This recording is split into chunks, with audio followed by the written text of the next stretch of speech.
Bon, les gars, je vais apporter une petite précision parce que ma vidéo d'hier sur le B2 Spirit a provoqué beaucoup de réactions, beaucoup d'émoi et beaucoup de réactions que je ne saurais qualifier ici parce que si j'utilise le mot, la vidéo va se faire ban. Bref, je veux que vous sachiez quand même une chose pour ceux qui sont dans la critique permanente.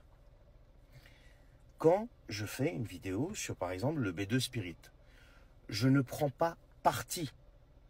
Mais il est aujourd'hui factuel que cet avion, vieux ou pas vieux, vieille technologie, je ne sais quoi d'autre, à chaque fois qu'il est intervenu quelque part, il a rencontré un certain, je dirais entre guillemets, succès dans ses opérations militaires quant à sa capacité, à ses capacités, à ses données techniques.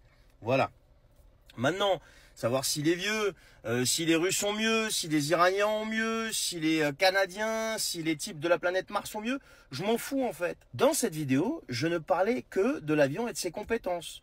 Et de ce fait que les États-Unis, jusqu'à preuve du contraire, malgré tout ce qu'ils ont fait dans le monde, est-ce qu'ils ont été attaqués sur leur territoire? La réponse est non.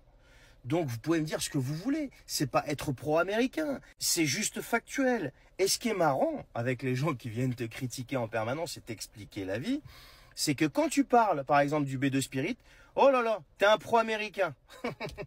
Quand je parlais de la Russie à l'époque, quand ils sont intervenus en Ukraine et que je disais que le rapport de force était pas du tout à l'avantage des Ukrainiens, oh là là, t'es un poutinolâtre, t'es un pro-Poutine.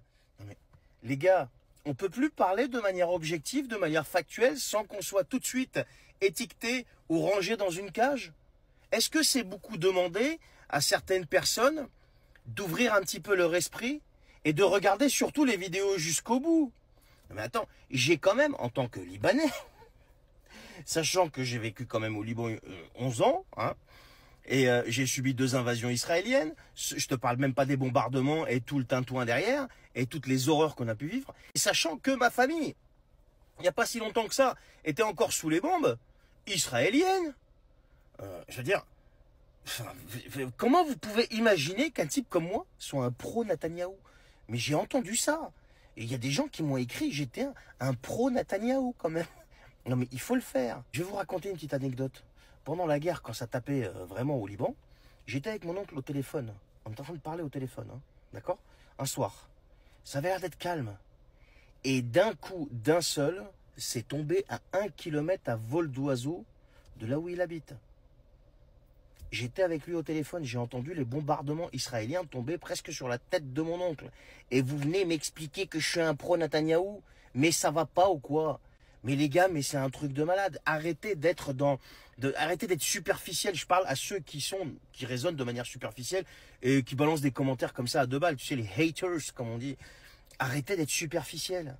Il est temps que chacun ouvre son esprit et regarde le factuel et arrêtez de regarder la propagande. On s'en fout de ça. Là, il est temps de revenir au factuel, au réel. Sortir de la matrice, s'il vous plaît. Bonne journée.